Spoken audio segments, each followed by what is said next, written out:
Excellent. New episode of Endeavour.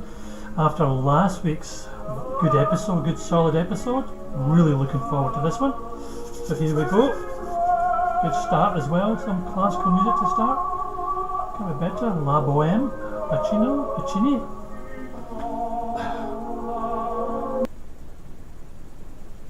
Good heavens.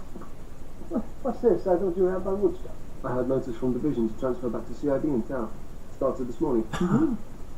Well then. Thank you, Mrs. Jones. Oh, the plug hole is blocked again. Hair? Don't know what it is.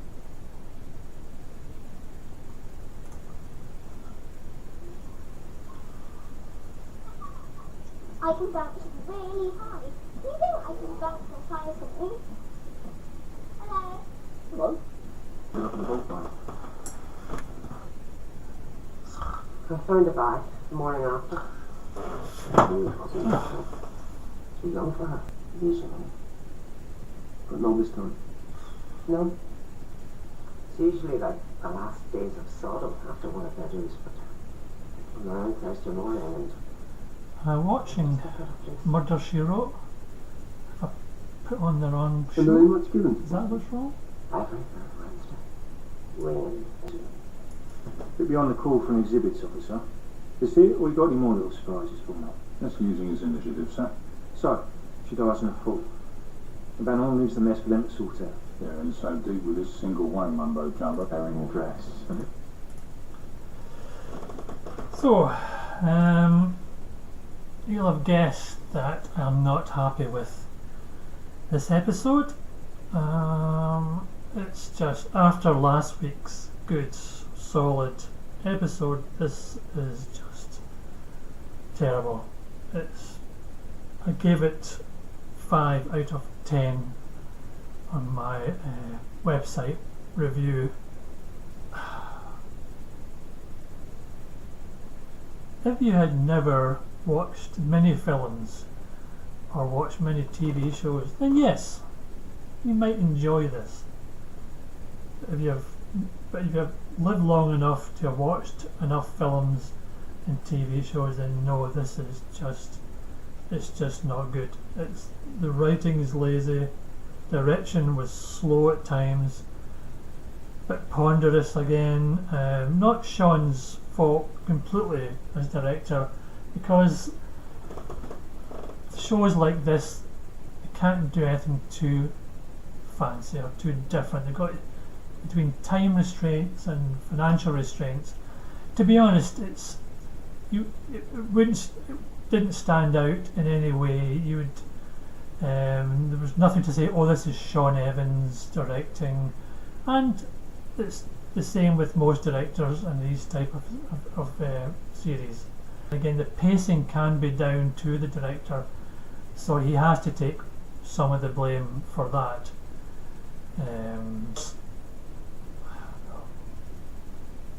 But the main problem is Russell Lewis. Again, I'm afraid. Really, another female murderer who's been done wrong to.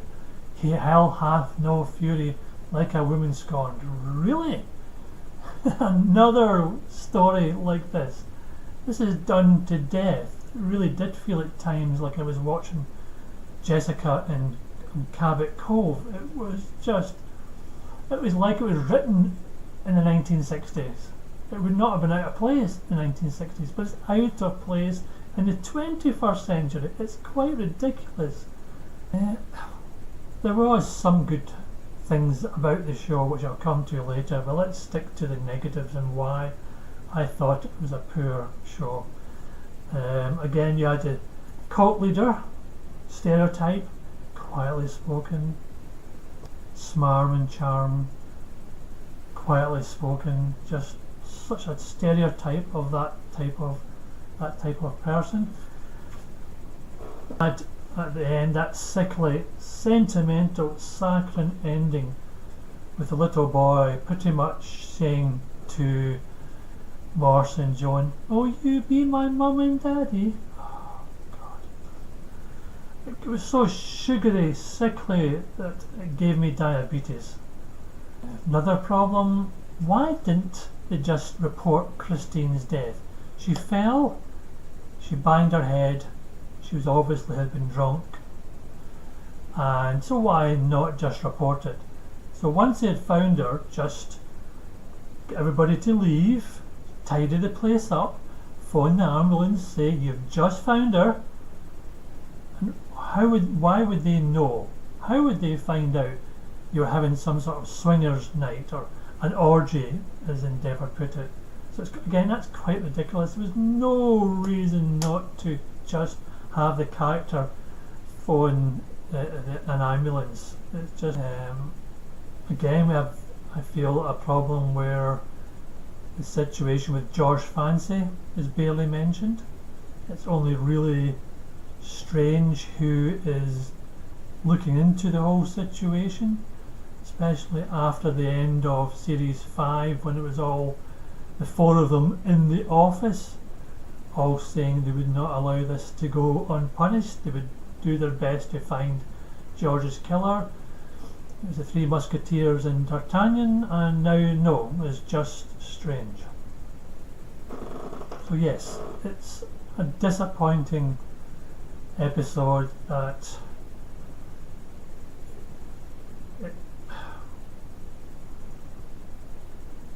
you have to look. I love the Endeavour. I love the Morse universe. I would not have been watching everything for the last 32 years if I didn't enjoy the Morse universe. But you have to at times put those kind of likes, those kind of feelings aside, and you can't be sycophantic.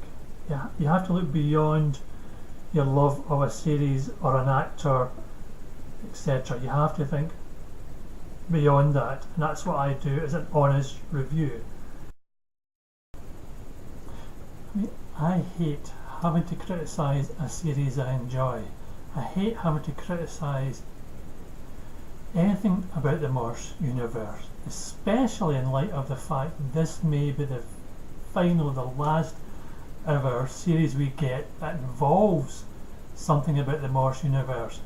We can hope for a Hathaway series, but I think that's going to be a long shot. So sometimes you just have to just admit that certain episodes have problems, certain episodes don't work, because the problem is if they get this weak, then it's going to draw people away, and the numbers who are watching, the viewing figures will lessen, and because of that, then if ITV sees that the numbers are dropping for this series, then it makes the chance of a Hathaway series even less. It's just not going to happen. They have to be good figures. In the scheme of things, does my criticism matter? No. As I always say, it's a review, it's my opinion. I'm not saying it's the right opinion or the only opinion, but it is an opinion, and for that, unfortunately, that involves having to criticise this episode. And this episode doesn't bode well for the rest of this series. I can only hope this is a one-off. And I'll go back again and say, really, hell hath no fury like a woman scorned. She's killing people because she loved this man so much no one else was to have her.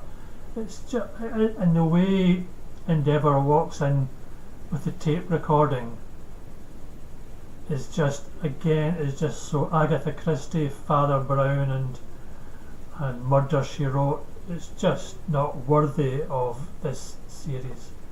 So, good things,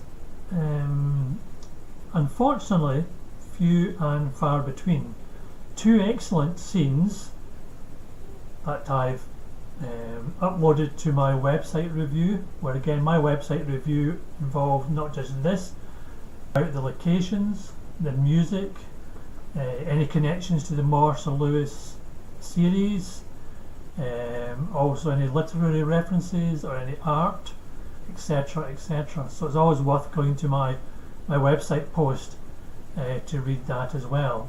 And so interesting things in the episode were, of course, one of the things that helped me give it 5 out of 10 was the scene with the uncovering of the old black jag, which, as I say in my website, I believe that will become Morse's iconic red jag at some point, either by the end of this series or in series 7.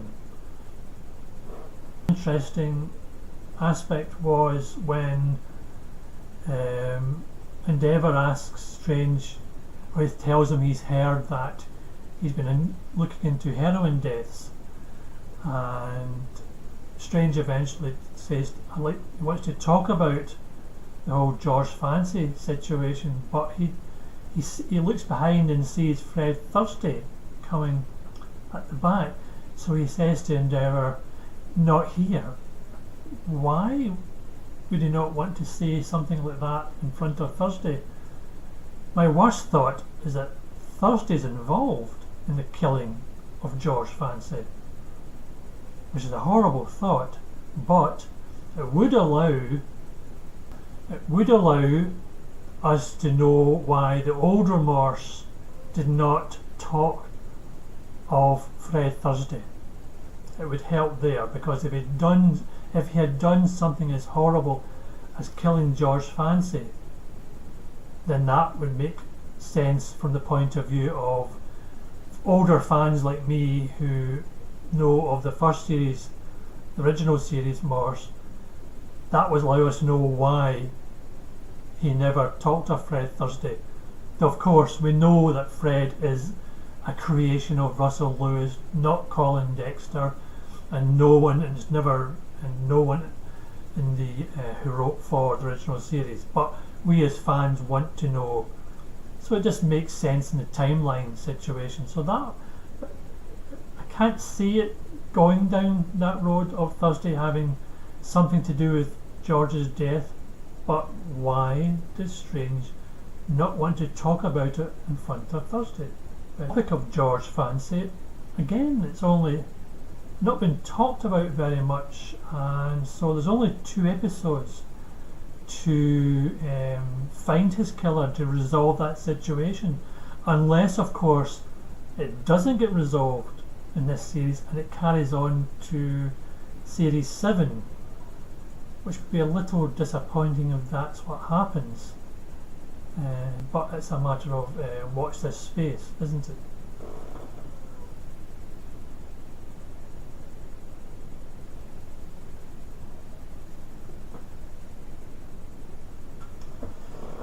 And also, in regard to Jim Strange, I actually thought when he met Joan Thursday inside the court building, I thought for a second he was going to ask her out. And I also thought later, when Jim Strange talks to Endeavour about having met and talked to Joan, I thought for a second he was going to ask Morse permission to ask Joan out. That may happen. I don't believe in the original Morse series or in the books that we ever found out what Jim Strange's wife was called. Because I think he only ever referred to her as Mrs. Strange or his wife. Just before I finish, I'd just like to also mention something about my last review. In that review, I talked about trying to understand why Endeavour was demoted from Detective Sergeant to Sergeant. And some people had written to me, commented on my website, saying they didn't believe he had been demoted. So I wrote to Russell Lewis asked him, and he wrote back very quickly, very nice of him, saying that no, he wasn't demoted, that detective sergeant and a uniformed sergeant are one and the same.